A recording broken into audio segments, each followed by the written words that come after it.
He is one of the hottest up-and-coming stand-ups, and he hails from just a couple of towns over from where I live here in central Pennsylvania. Let's talk about the new Shane Gillis sitcom on Netflix, Tires.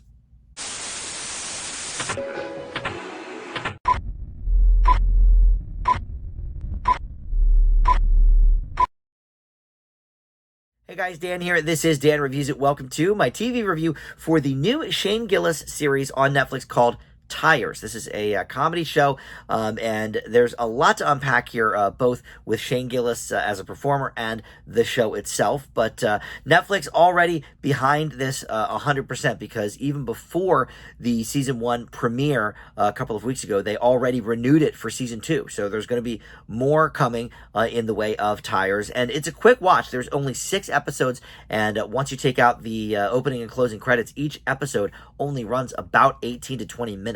So it is, a very quick first season. But in any event, before I launch into the specifics of the show and my thoughts on it, let me welcome you into Dan Reviews It. Thank you for finding this video. We do movie and TV reviews here on the channel, and just about every day something new goes up. So there's always a lot to check out here on the channel. And with that in mind, please consider subscribing, click that like button, and comment below with your thoughts. All that stuff, of course, helps the channel out. And I feel like maybe this video will be one that people comment on, because Shane Gillis has a lot of people that feel very strongly about him either way, pro or con.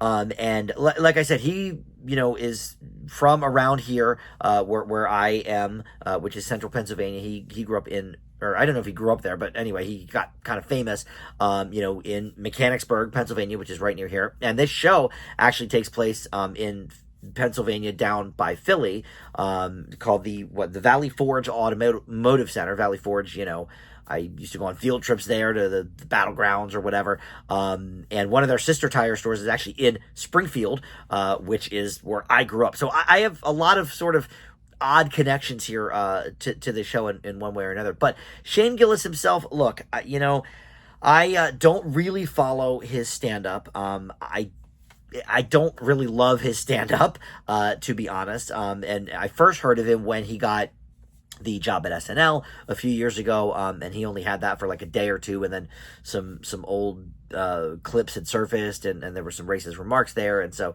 they said, hey, we got to cut ties with you, bud, but Godspeed. And honestly, it's the best thing that ever could happen to Shane, because he blew up from that, and not necessarily from being fired, but just, he was not tied to that series, and he was not tied to doing other people's words and whatever. He could sort of create his own persona and go on the road a lot and do a lot of stand-up gigs. And in the last few years, look, the proof is in the pudding. He has become one of the star up-and-coming stand-ups around, and as a result hosted SNL earlier this season, I think, right? Yeah, just a few months ago, I think.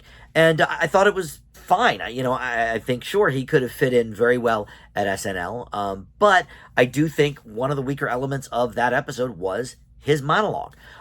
He is a part of this sort of, new group of comics. Some of them are not necessarily that new, because I think I maybe would put Dave Chappelle and Bill Burr and some of these others in that camp as well. But it's the idea of, let's just say something shocking on stage, and maybe there will be laughs from that, or from the uncomfortability or something.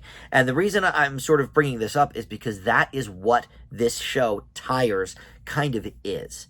It's basically the idea that, okay, let's have a show where we can say a bunch of things and have a bunch of, racial epithets thrown at people, and say fag and whatever. And do people talk like this in the real world? Yes, of course they do. And it's rare, certainly, to see it on a TV show. And so, okay, I get what they're going for here. Let's have sort of that pushing the envelope, the shock value. Certainly, people were more free to say certain things on network television in the 70s with, the All in the Families and the Jeffersons, and, those Norma Lear type shows got away with a lot, right? And sure, lately we've had to reel some of that stuff back in, and everybody's a little sensitive, and okay, sure. But the problem with this particular show, and I think with a lot of the people that are sort of in that Shane Gillis universe of stand-ups is that there's no real punchlines. It's just, hey, let's have shock value and let that stand for itself and speak for itself. You have to create jokes, and I'm not sure that this show always does that. Now, with that in mind, I did watch all 6 episodes, and I will say I think it gets better as it goes. I think the first episode, maybe the first 2, are mainly to sort of push that envelope of, hey, let's just say racist things and, things that you're not really supposed to say anymore or whatever, and that'll be the bit. But as we got to know these characters a little bit better, and as the episodes went on, I think some of that was kind of dropped in favor of giving us some character development, maybe having some camaraderie between some of the leads. Before I go any further, let me tell you at least the premise. So I mentioned it's the Valley Forge Automotive Center is where this basically takes place. And so Will, who was played by Steve Gerben, inherited his family's auto repair chain. It's not doing well. It's struggling. There's a few businesses in the chain, a few locations, and it's not doing well. So he's got his new employee, Shane, who's played by Shane Gillis, who is giving him, all kinds of grief and annoyance and harassment. He basically tries to, undermine Will around every turn. You also have Chris O'Connor here, Kyla Fox, and Stavros Halkias. So these are names, other than Shane Gillis, I don't know anybody on this show, at least from the main cast. So that's kind of the premise here.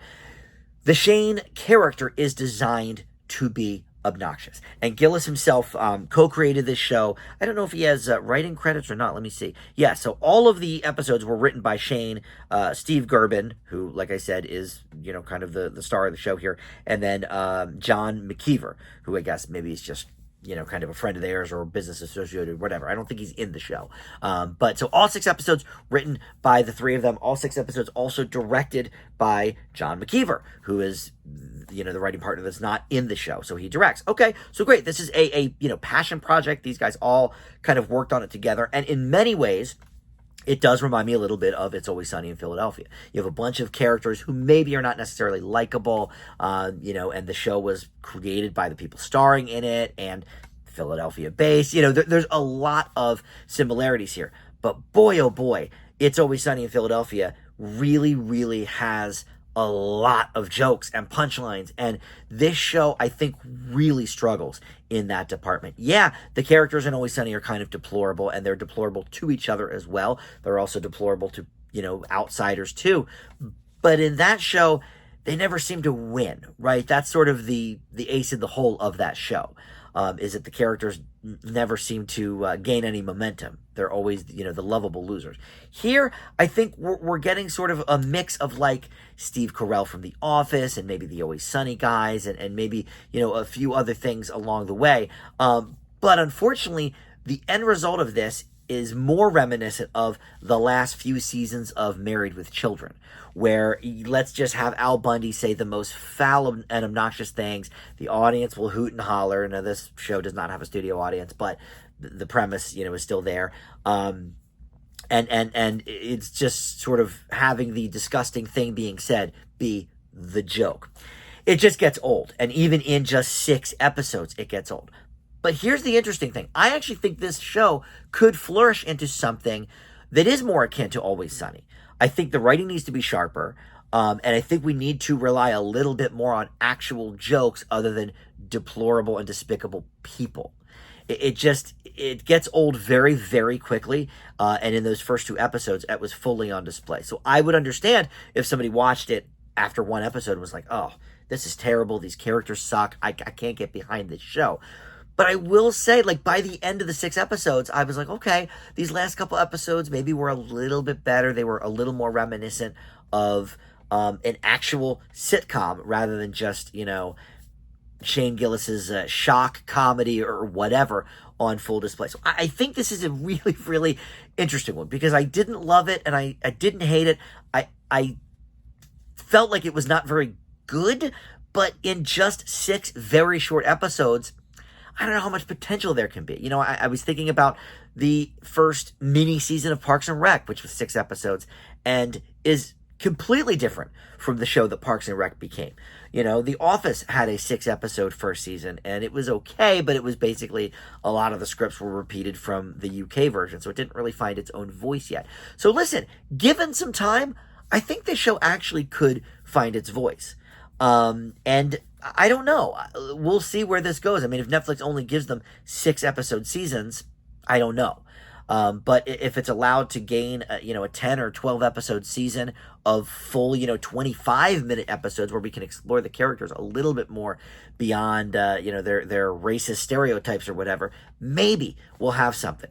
But for now, this just isn't it. But I am willing, honestly, even with the subpar grade that I'm going to give it, I am willing to give season 2 a try because I do think it was gaining some momentum towards these later episodes. I will leave Tires with a C. I think Shane Gillis fanatics are going to love it. And, if he's not your thing, it's probably going to be a skip for you. But since I'm sort of in between, I don't love his stand-up, but, I did kind of like his performance on SNL. I thought he was funny in the sketches. So I could see a successful sitcom being in his future. Maybe Tires is that sitcom. We'll have to see as season 2 hits us, at some point probably next year. But all right, in the meantime, I'm sure you can see Shane Gillis on tour in a city near you. Thanks for watching Dan Reviews It. I'll see you next time.